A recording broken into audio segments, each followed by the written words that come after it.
I'll get a copy of it. Good morning, everybody. Welcome to the Mental Health and Addiction Podcast. I'm Andy Bernstein. I don't know if we need a new song or not. I don't know. We might need to hang it up, or I don't know. Tradition.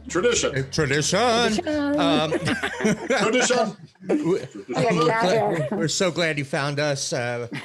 We created the map back in 2019 to try and have an open and honest discussion around mental health and addiction issues that are actually affecting 1 in 4 Americans.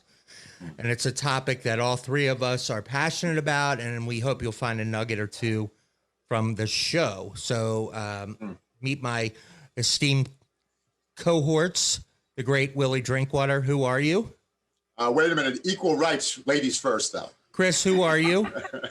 Today, I haven't a clue. I'm glad we're on the mental health right addiction podcast. No, my name is Chris Long, and I work for Aware Recovery Care, which is an in-home addiction treatment program.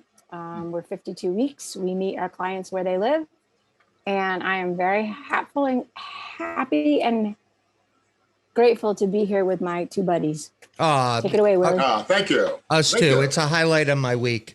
It is. Myself and Michael. That's so good. I love that. Michael's great. Michael's. Who are you? Who are you, Drinkwater? Tell us. Drinkwater. Hi, I'm a person in long-term recovery. I've been working in the field of mental health and addiction for more than 30 years now. I teach at UMass Boston. I'm a lecturer in the Addiction Counselor Education Program, and I have a private practice where I work with co-occurring disorders, addiction and co-occurring disorders, because dual diagnosis is the expectation, not the exception. Wow. And you also worked for Previous life, WBCN, the Rock of Boston. Okay. So 4.1 FM. Right. And you use humor as really a way to try and discuss addiction with your patients, to really try to see humor, humanity, human, they all begin with HUM. I think there's a reason for that. So okay. I'm not above my clients. I'm there to work for them and with them. Got it. Okay. Well, and your website, give your website address, by the way. We never do that. Yeah. All one word, Willie with a Y, williedrinkwater.com.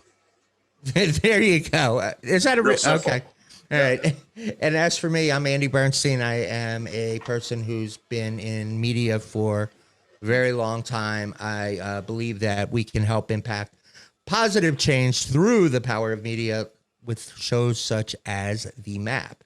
And we're going to talk about some of the things that the title of our show today is. What is the title of our show? What's next after the pandemic? So with it kind of winding down, there's some interesting headlines out there, which we'll break down. But I wanted to kind of talk to you guys. Like, how are you doing with the idea that the pandemic could be phasing out? I don't know how long these vaccines are going to last for. I don't know, is it 3 months? Is it 3 years? We don't know. So I'm curious to get your guys' spin on, or your take on, what's life going to be like for you after the pandemic? And I'll start with Chris. Well, I am currently down here in Florida trying to get my vaccine, which is totally in Florida. They pretty much give it to anybody. It's just a case of sorry, my cat is very fuzzy. It's just getting an appointment. That's, I got my mom, she got both of her shots. It was pretty seamless. It was pretty uneventful. Moving forward, I don't know. The kids got notification that they go back to school full time. The youngest goes back the beginning of April, and then the older one goes back the end of April. But then it's only for May and June, and then it's back to summer, So I feel like we're just kind of going up, up, up, down, down, down, up, up, up, down, down, down. And these kids, they need some stability, and what happens if the numbers go up again? Are we going to pull them out of school?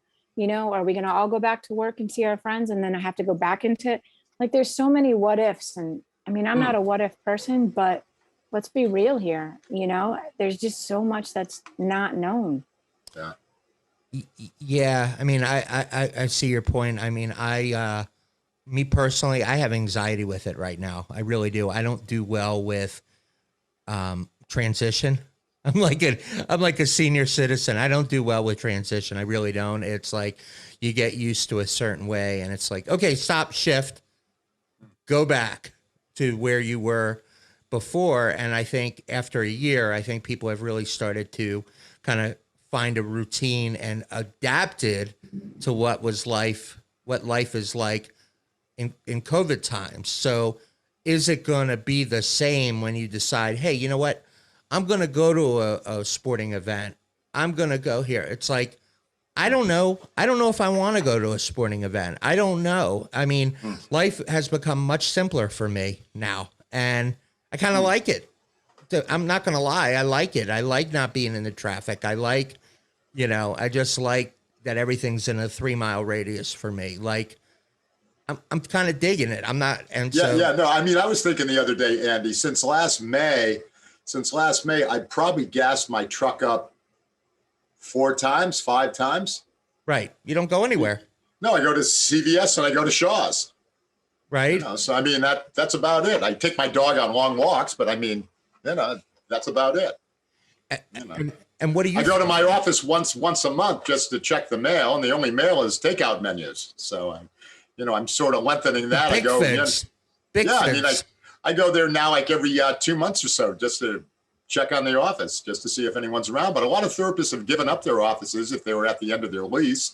And, I mean, the whole realm of therapy has changed. And I don't know how much is going to go back to in office. I mean, talking to my colleagues and stuff, those of us that have offices still, we're talking about when this is through, maybe going in 2-3 mornings a week just to do an assessment of a new client so you can eyeball them. And then, it's like, most of us are thinking if you want anything after 2:00 in the afternoon for a session, it's going to have to be teletherapy, because I've gotten used to being home instead of leaving Beverly 3-4 nights a week, 7:30, 8:00 at night, the whole bit. I can take off in the early afternoon and do teletherapy from home. So I think a lot of therapists, and so far, the research is coming out. Harvard had research that with teletherapy, people tend to open up faster than they do if it's person to person. And miss less appointments too. You probably don't have as many no-shows, right? Or people cancellation because, well, they're not getting stuck in traffic, or they're not saying, "Oh, I don't feel like driving to Beverly today," that type of thing. So what's that going to do to our economy? Like here's the twofold of it, right? So a lot of businesses are discovering that, hey, we can function with people working from home. It is working, and people are like, I'm perfectly happy staying home. What's going to happen to economy? Like with the buildings and that are the leases are going to be up. One of my boys works for REI or worked for REI, and they had this huge building that they were building. I forgot where prior to COVID. And like they sold early. They sold this business building early when COVID just sort of kicked in. And it's a good thing because they're like, everybody's working from home. Like there's, you know what I mean? It's like you have your retail, but the big corporate offices and stuff like that, people have been working from home, Yeah. I mean, go ahead, Andy. No, I was going to say it really changes your perspective. Like, oh, okay, the things that used to matter may not matter so much. Like what kind of clothes you're wearing, where, what kind of car you drive, all this stuff. It doesn't matter anymore because you're not in front of anybody anymore. Right. Yeah. It doesn't, it's like, you start to get used to not spending a lot of money. You start to get, so there's like these life changes that I don't know if you're like, okay, we're back.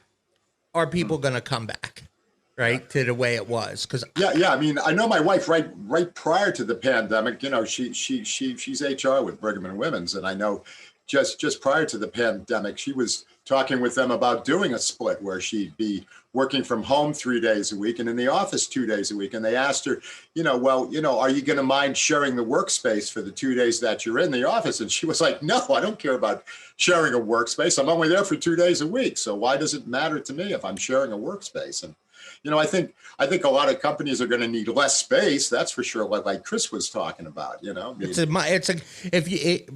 absolutely. And my wife works at Harvard, and for her, she's been home, and the only thing she really misses is the community of being in front of all these people at the university who know her. That's her, when you're, 50 plus, it's like, it's hard to like make these connections. Yeah. So this is a place to really build that community. Yeah. That's like Yvette had to go in last week to Brigham and Women's, and she said it was almost sad because it was a meeting with a group in the HR department, and two of those people she hadn't seen in a year. And it was like, she said it was like hard saying goodbye to them because she hadn't seen them for a year. It was the first time they had any time together, and stuff. So it's weird. I mean, we have a birthday party with our friend who lives in DC on Sunday. And apparently there's a company out there right now who puts on Zoom birthday parties. I don't know what I'm seeing, Chris, but your sound is gone. Oh, all right, you've been muted. That's like at my birthday party. So, my mother was yapping away, and my wife goes, "Can you mute your mother?" And I said, "I've been trying to for 50 years, and I haven't been able to." I don't know if you remember that, Chris, but anyway, all right. We actually did a parody of that on BCN.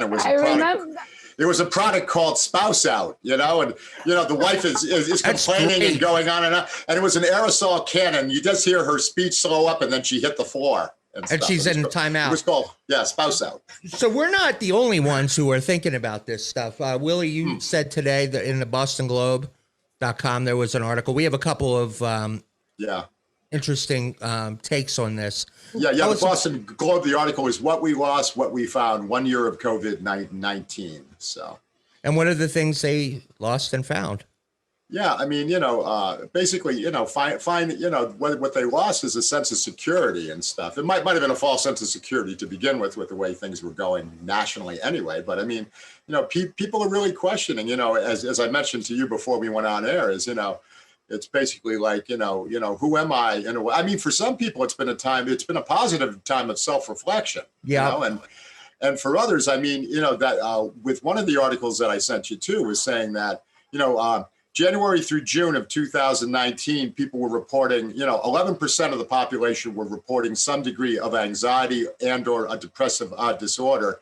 In January of 2021, so 41.1% of people were reporting it. So, I mean, to go from 11%, to 41% in a year, I mean, that's just like off the cuff,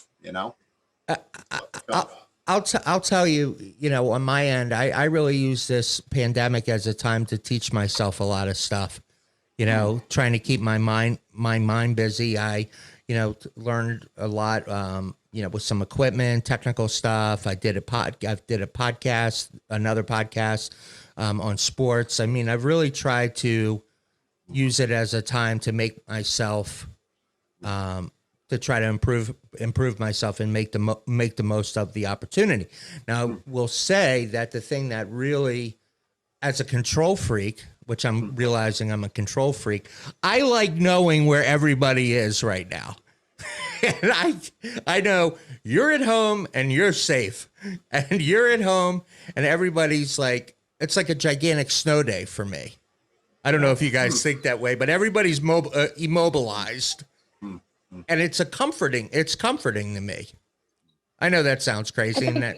I think like, if you go back and you reflect, like from when this began, right? From when it's kind of almost like, it's not really almost like, but it's kind of like when 9/11 happened, right? We all just sort of like froze in our tracks. Like, what is happening? No, you bring up 9/11 just happened, and then it was over, and then we recovered.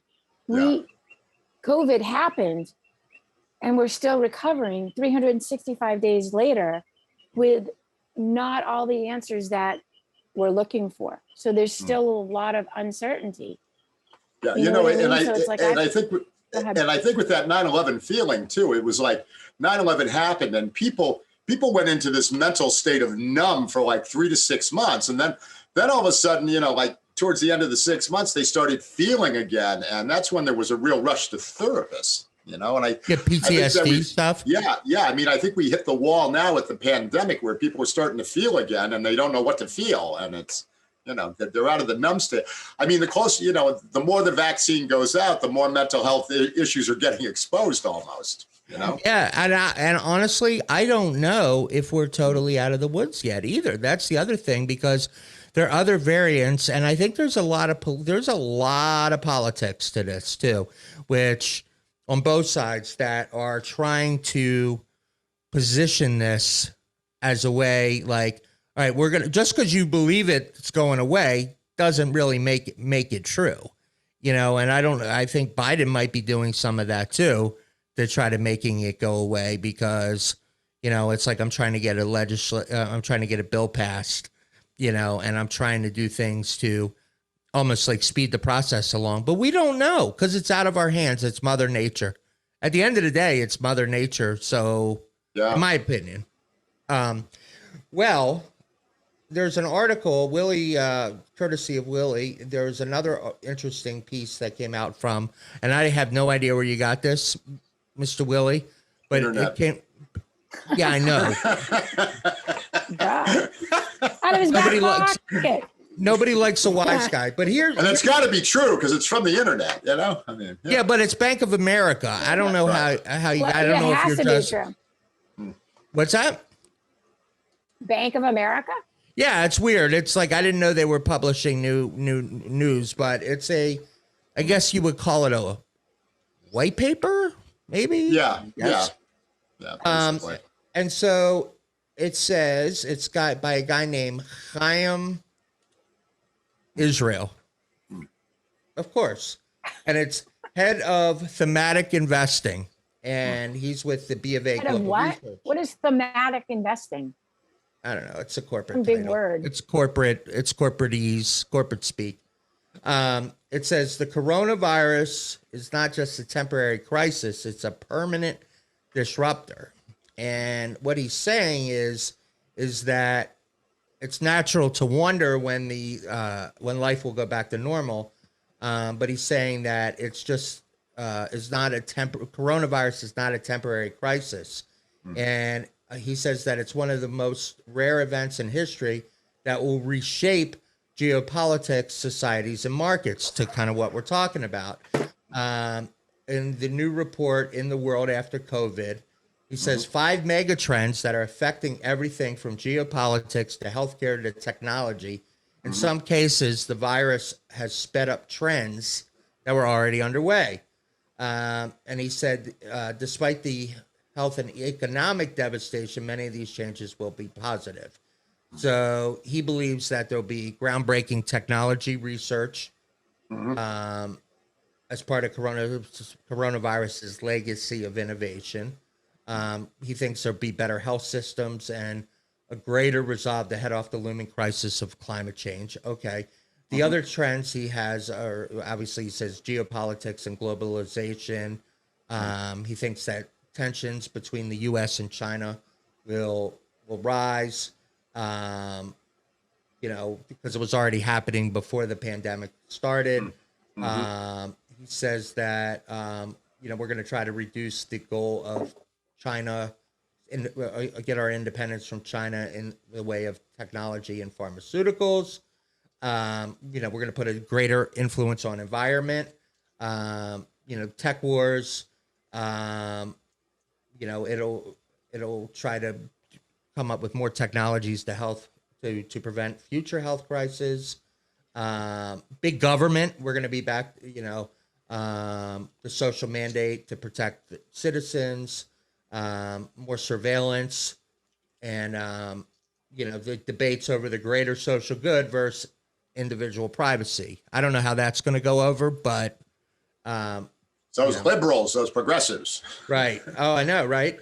And they're thinking that he says that governments might also influence businesses, focus primarily on shareholder returns to improve worker benefits and serve the needs of others. I wanted to put this article in as like a side article, like a background piece to what's going on too, Yeah. And truth be told, I mean, you think about it, and to our point, it's like, I think the onus is on the companies to figure out a way to get people back.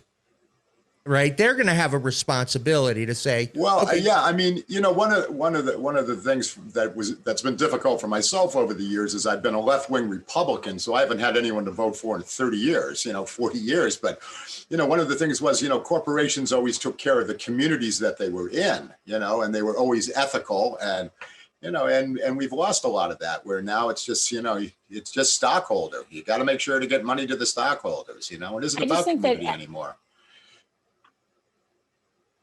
No, it's not. It's not about community, and it's not about, being ethical. I think that that's a huge something that we've really lost is Ethics. being ethical. Yeah. Like at the end of the day, we think, what's that old expression? If it looks good and it smells good, it's probably not good. Like, you know what I mean? These companies come off and they come off. Yeah, so if it looks like a duck and it quacks like a duck, it's a duck. Right. But it's like, but you get into these companies that are like, oh, we're going to promise you this, this, and this. And then you find out like, it's like, what's that big one? Is it Red Cross that the founder is, I could be wrong. Don't quote me here, but is it Red Cross that the founder or the CEO is like getting like a salary of, I don't know, something like 400,000 a year or something crazy. Yeah, that's why like they always say if you're going to donate to a charity, the donation. Yeah. No, with Chris is 100% right. If you're going to donate to a charity, you should always check and see, where each dollar, how the dollar is broken down that you donate. If 70% is going into administration, how much is really going out for the cause? We know all about it, Willie. We have some familiarity with that. It's true. It's true. And it's, I know college bowl directors that make $1 million a year for a crappy bowl game. They make $1 million a year. It's such a skewed system. To pick back up on the corporate side, I remember, and this actually affects mental health too, I believe. So I used to work in sales for TV stations, and we would hit our goals or come close to our goals, and our boss would say, "Okay, well, you suck less." That was always the thing you would say, and it really real motivational. Yeah, it was awful, and it was like as somebody, I'm a sensitive guy, right? Like to me, that was crushing to me, and all it would do is piss me off to try to prove somebody wrong, but it wasn't a positive thing. And I think so many people are in these work environments that are taking the lumps. I wonder if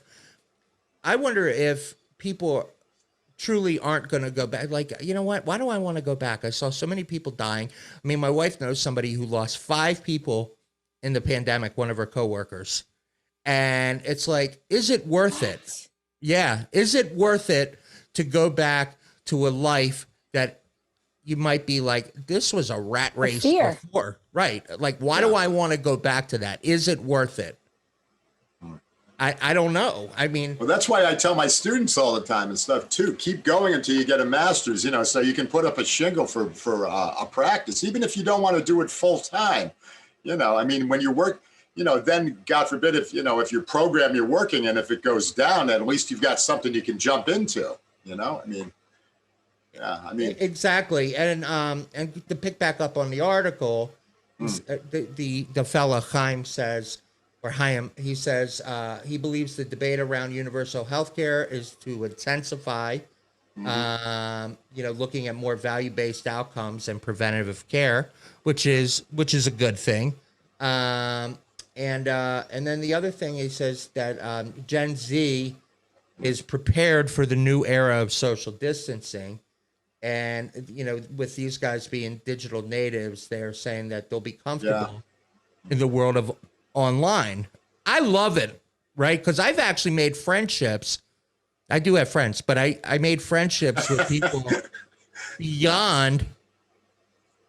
I talked to people in California, Los Angeles. I was on the phone with somebody, on a video call with somebody in Los Angeles. I've developed a friendship through video. But I mean, as far as recovery goes and stuff too, I mean, I have an older brother who doesn't mind if I talk about him and stuff, but he's, AA guy, and he's been doing these virtual meetings. He's been getting up on Sunday mornings to chair a meeting at 9 a.m. in Connecticut, but he's actually hosting a meeting in Melbourne, Australia, and it's 9 p.m. there. And he's gone to meetings in Germany, in Munich, because he speaks German. And, he's looking at it once this COVID breaks. He's got places he can travel and visit now and, hook up with people that he was in these virtual meetings with, and stuff. So, yeah, I mean, it's been expanding his own, sphere now. Yeah. As a matter of fact, I don't even want to have calls with. What else? Go ahead, Chris. Please. You know what the other big thing is like, I know we're talking about like that the change after, right? So that moratorium, the eviction moratorium was lifted and people went haywire and evicted. I have a classmate that from Nantucket whose mother at age 76 with COPD and a few other life things was evicted because she couldn't, she's 76, she's on the streets. And that's what we're doing. So like this whole, when the world starts to open up, this is when the shit's going to hit the fan. Like we think it's bad right now, like the mental health, the jobs, look at kids. Housing, right? So I've got a young man that I've worked with for a few years. He's doing fantastic. They're trying to buy a home. They had bought a condo. They sold the condo in less than a year. They made something like $15,000 over what they bought it for in less than a year. They're trying to buy a home, and what's happened on the home that selling the housing market is houses go on up Thursday nights, and they're sold by Sunday. And they're ridiculously overpriced. I saw that in Mansfield, where I live. It's wacky. Yeah, I'm ready to bail myself. My two sons. I mean, I just saw my own house. I went to Zillow the other day just for some fun, and I go on to Zillow and I'm looking at my house and I'm going, what? And I look in the box. It went up $50,000 in 1 month because there's a shortage of single family homes. Yeah. $50,000 in a month. I'm like, really? Well, it's where kind of we like live, a no-brainer. I mean, I'd love to sell my house and move on, but then it's like, where are you going to go? Right. Where are you going? Because I don't need as big of a house that I have right now, but I'm going to pay the same price. So that's great, right? But you know what's going to happen? The housing market's going to crash again. At some point, yeah. It can't sustain at this level. Yeah. You're right, Chris. Yeah. Yeah. And the banks are approving loans over what people are. That's what caused the last crash. That's what caused the last crash. Right. They're sinking. 06, 07. Their clients. Yeah. Because they got to lend money. Because they're over. That's their business is lending money. If they don't process loans, they don't have a business. So they got to throw money out there and hope that they're going to get the interest back, with that being their business. So no, you're right. And it's interesting because I think a lot of people are escaping cities too. And I think in Boston, it's really interesting more than that was in the article too, that you're talking about, Andy, is that, those that have a few bucks, they're blowing out of the urban areas now and stuff. So the people who's going to be left in the urban areas are the people that, the homeless, the disenfranchised, those that can't afford it. Right. Because if you're in the financial sector and you can work at home, and you have a motivated sales staff, you don't need to have that big office and, No. You don't have to have the show office. Yeah. No. But And it's so what's going to happen? Like there's just so many degrees of this whole coronavirus. We focus on the death because that's at our forefront, right? We focus on our jobs because that's at the forefront. But what about all this stuff that has fallen through the cracks? The kids that are in middle school now and early high school now, what's going to happen in 3 years when they're trying to get into college and they can't, their scores aren't good enough. Like it's just. It's colleges, I disagree on the colleges because what I think happened is like my nephew got into and I don't know how good of a student he is, but he got into a master's program for social work at a pretty big named school in New York. And I'm like, they're going to take money wherever they can get it. at this point, because colleges were having trouble anyway, in the sense that online learning is, distance learning has become an issue, so that they can get people in classes and in person. I think, they're going to make a lot of exceptions. That's just my take. So yeah, I mean, I think the sports world's going to definitely take an interesting look, because why would go ahead. They just capped the salaries. For who? They just NFL capped the salaries. Well, they've always had one though. Yeah, but they dropped it down even more. Oh, right, because they they don't have the income. No, and the NHL really has a big problem with it, because 50% of their revenue comes from, or 75%, I think, is something crazy, is based off of attendance.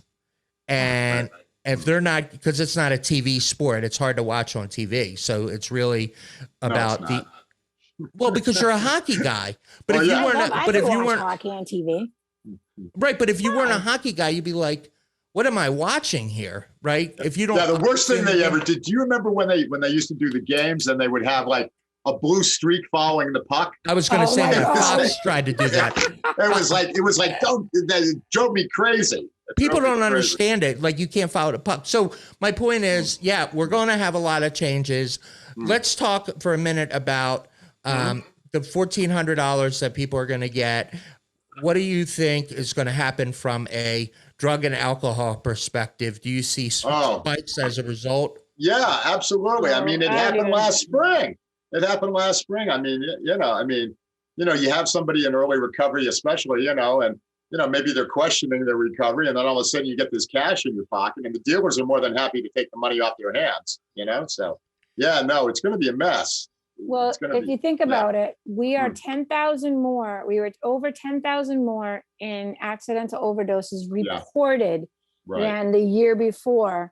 And the number had started to decrease because of all the awareness. So we were already 10,000 people more than, I think it was like 72, and we're at like 83,000 people have died from and accidental. You said that meth is making a comeback.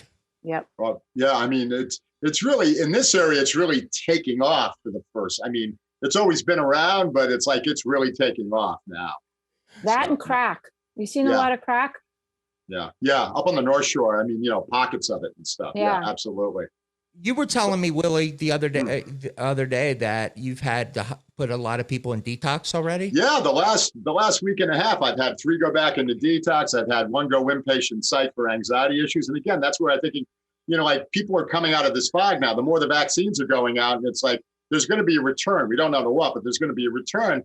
This is when people are starting to really feel again and stuff. And I mean, I'm getting hit still 3 to 5 referrals a week that I can't take, because I just don't have the space. I mean, if you're one of the biggest issues that, people always have about opening up their own practices, will I get enough clients? Will I be able to support myself? Will I get enough clients? Well, I mean, if you're thinking about that, in these times right now, you don't have to worry. I mean, it's just like, I'm full. I've been referring to colleagues, but now I can't refer to colleagues because they're full. I mean, it's just let me ask you something, Willie. Yeah. You're at a caseload of more than you probably have ever been at any that has sustained the amount of time that it has. Yeah. What does your self-care look like? What are you doing to be able to decompress and, be able to be as good as. No, not drinking, Andy. I'm kidding. No, I'm kidding. The thing I've been doing, probably among my number one sources of decompression is my dog. We go for walks every single day. He's still recuperating from surgery for a benign tumor that was removed. But I mean, he still wants to go on his walks. I mean, there isn't a doubt about that. The other thing that I do is on days when I'm meeting with clients by telehealth, in between clients, I drop on the floor, I do 10 push-ups between clients. If I'm watching TV at night, a commercial comes on TV, I drop on the floor to do some crunches during the commercial time. I've gone back to the Melrose Y again. I've started to strength train again. I mean, I still have my binges of ice cream at night and stuff and hermits. But I mean, so long as I keep the body in motion and I'm working out, I'm okay. The other thing is I have two sons. They're both married, and we're constantly in touch, either FaceTime or on the phone or texting. So yeah, I mean, I've got great neighbors, like across the driveway, there's a young family and stuff, and we're always in communication. So yeah, I mean, the self-care, I've got a right knee now that is starting to tweak on me. So I'm going to have to call up the ortho person because I'm averaging 10 miles a day walking, Are you really? I mean, yeah. I've got my little Apple Watch where I can track. Yeah. Where I track it. And there's a therapist from the Cummings Center that said, "Oh, can I be friends with you on that?" I was like, "Yeah, sure." So, my baseline is 1,000 calories a day. Hers is 300, but I can't let her beat me. So right. it might be 10 o'clock at night and I'm jogging around the house just so I can get another ring, spin around the rings, and stuff. So, well, your outlook is, I mean, you're pretty, you don't take things that seriously. Well, no, I probably take them so seriously that's why I have to work out and I have a sense of humor. I think you'll find that a lot of the comedians, definitely they're serious people. If it wasn't for their sense of humor, I mean, they'd be walking off a cliff in Maui. Right. I mean, it's process. It's how they cope, how they process. Yeah. The sad clown. I mean, humor gives you distance from something so you can look at it. I find everything funny. I find people that take themselves too seriously. So when I die, you're gonna laugh. Thanks. I'm not gonna laugh. I won't. I think I've told you guys before. I keep having this reoccurring dream where I passed away and it's my wake. It's open casket and my whole family's around the casket. Oh yeah. Stuff, and it's like. All of a sudden the funeral director jumps out from behind, a curtain. He goes, "You're all going to Disney," and they've got Mickey Mouse hats on and they're dancing around the coffin. Why not? I mean, and it's like, I've actually put it in my will, X amount of money, so the family can go to Disney. That's awesome. I mean, yeah. But it should be a celebration. Have a good time. Did you take an account for Andy and I to go? I'll make a note on that. Okay. Please. Okay. Talk to your people. Chris, what about you? What do you At the wake, I want the Foo Fighters playing the whole time at my wake and stuff. It should be a celebration, man. Have a good time. I think so. Why be dark and dreary about it? It's we're all going to die anyway, so you might as well celebrate. I'm at my midlife now, so I got time to think about it. Yeah, absolutely. Now, Chris, what about you? What are you doing? So I kind of like buried myself in work, just because, being down here now it'll be 6 months. And it wasn't working and I wasn't getting in trouble, but Aware is very big on self-care and Monday through Friday and leave your work phone or whatever, turn your computer off, decompress. Like do all those self-care things. So I started doing audiobooks, and which I thought I would never like, but I really love. So I go and I sit at the pool and I plug into an audiobook and I just take some vitamin D in. And if you haven't ever read it, you got to read Unfuck Yourself. Have you ever read it?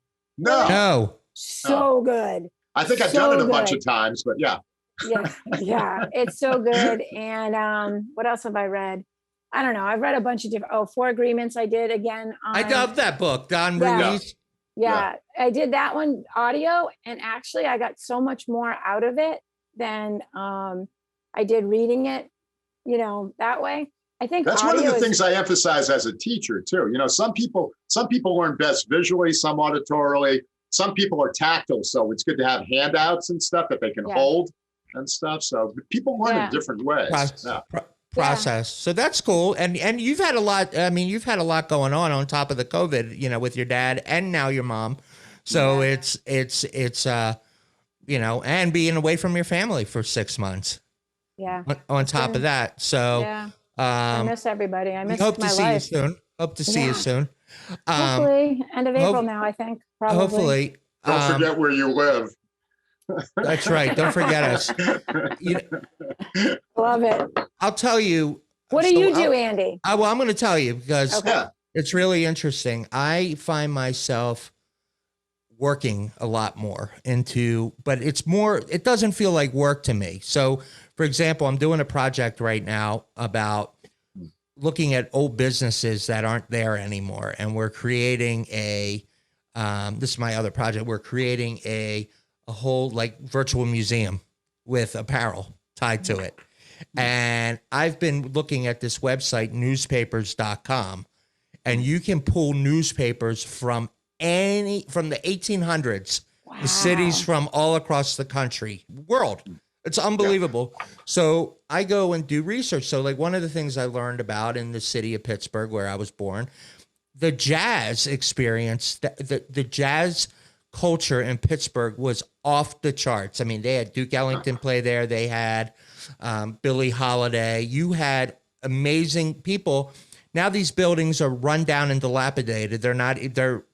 So to go and immerse myself in learning about history and what was there and how life was really interesting before then. I mean, you had dinner. Going out to dinner was like a big deal, like in those days. Like you would go out to dinner, you would get dressed, you would have a maitre d', they'd give you a postcard, like they bring the food out. It was like not a disposable experience. It was more of like, we're going out, it's a big deal, and we're going to spend money, whether it's, a lot. And they had a lot of these restaurants. And it's really cathartic for me when I come up at night and I go and I just kind of immerse myself in that. I learn, I grab images and stuff. So I find that that's very cathartic. Now, would you say I'm a workaholic? I might be, but I feel in my safest place is doing things that are like I'm moving the ball forward. Yeah, like it's not stressful for you then. It's almost relaxing while you're going through it, right? That's cool. It is. Almost meditative.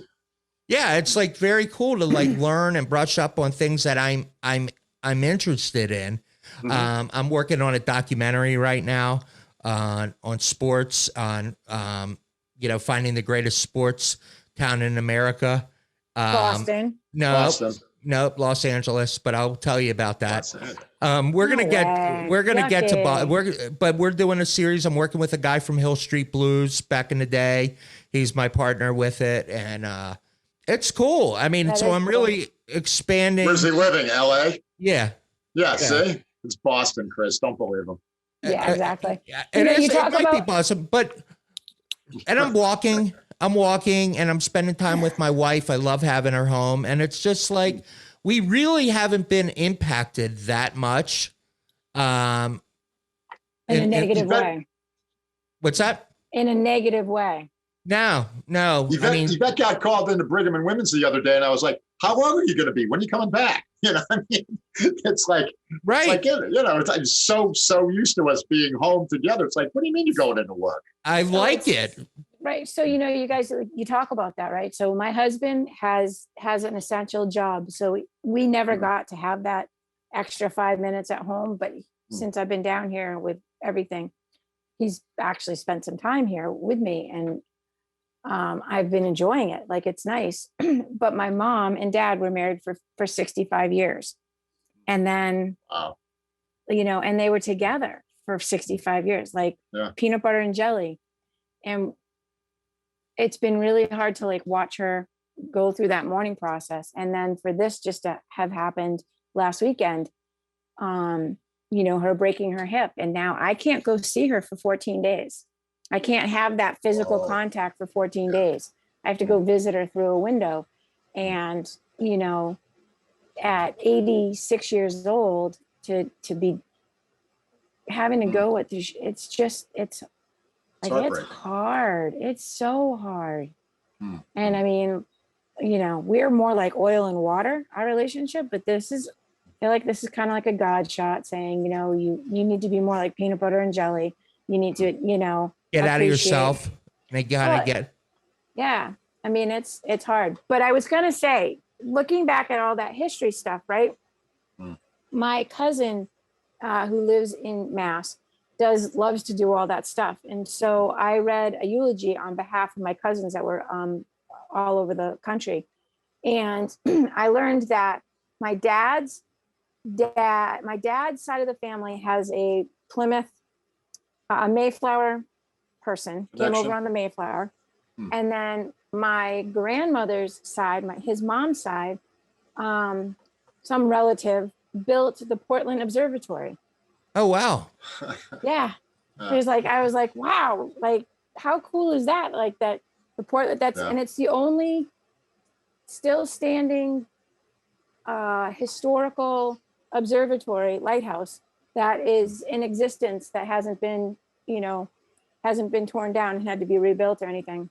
Yeah. On the north coast. Isn't that amazing though? Like if you start to like, it's like looking back is kind of like, it kind of gives you, I don't know. It's like, it made me realize like, God, the world wasn't always screwed up. Like there was neighborhoods simple. And communities and just really cool stuff that like we don't have today, like local businesses, local merchants, we don't have that anymore. Now we have consolidation. We have big companies, I'll give you an example, and I think we're running out of time, but I'll give you an example. Stop and Shop, right, is part of a chain called Ahold, and they bought a bunch of local grocery stores, right, in different parts of the country. So where I grew up in Maryland, Giant Food was the big store, and it started as a market in Washington on the street, and it suddenly, like, do you know where that come from? Do you know where that actually started and how it became this thing? And I think we've lost a lot of track of that. Like who were we? Who are we? Right. Yeah, well, I mean, that's even like, it reminds me of, I've been a Starbucks coffee drinker for years and stuff, but I got introduced to Starbucks. My wife was out in Seattle, Washington on a business trip, and she was with 3 of her lady friends on the trip and stuff, and the concierge had set up this coffee, and they were all going, wow, this coffee is so strong. Can we get some hot water for it? And Yvette was like, my husband though would love this coffee. So she asked them, what is this? And they said, well, if you go around the corner to Pike Street, it's a place called Starbucks. That's where we get our coffee from. So she went around the corner and she picked me up 2 pounds of coffee, and they had a mail order catalog at that time. So, I mean, for 3 years, I was ordering Starbucks coffee by mail, and then they started to expand. They went to Chicago first, then they went to New York, then they went to Boston. But it's so much fun when I'm in a Starbucks and I'm saying, yeah, I remember when this was just mail order, and they go, what? And I go, yeah, Starbucks began as a mail order company. It wasn't, there weren't just all these coffee shops. It was mail order. Right. Stuff. It didn't just magically appear. There's a, Howard Schultz, who started Starbucks, grew up in a housing project in Canarsie in Brooklyn. Wow. And it's how he got, and he went to Italy, and he started like thinking, well, I'll make up names for, Well, a group split off from Starbucks and they created Seattle's Best. Correct. That was in the bookstores. But it's really interesting to explore that. And I find that incredibly cathartic to to almost see, like, it's more like going, like if you went to the Grand Canyon and you saw like something that was beyond yourself long before you even were around. In a lot of cases, it's like it takes the perspective off of, Yeah, that's on my bucket list. Yvette's been there. That's on my bucket list. I also want to see the Northern Lights too, Aurora Borealis. Let's go. You too, Chris? That's in the bucket list, definitely. So we're all going to go to the places we want to go. I was already looking at plane at flights to go out west. I already was doing that. I already got 1 vaccine shot. I'm ready. I got my second one tomorrow. I got my second tomorrow, Andy. I'm ready. There you go. Right. So now you're free, but we don't know that. But point being you gotta wear your mask. Yeah. Oh yeah. Which I hate, but I look good in the mask. I wear the gaiters. Do you? Yeah. Oh yeah. Hot. Well, you're too cool for school anyway. It's a thin nylon, but then it has, it has a mouth and a nose piece that's built into it, so it's not bad. Oh, Yeah. that's better. There you Mine go. always Stop fall the down. steal. Stop the steal.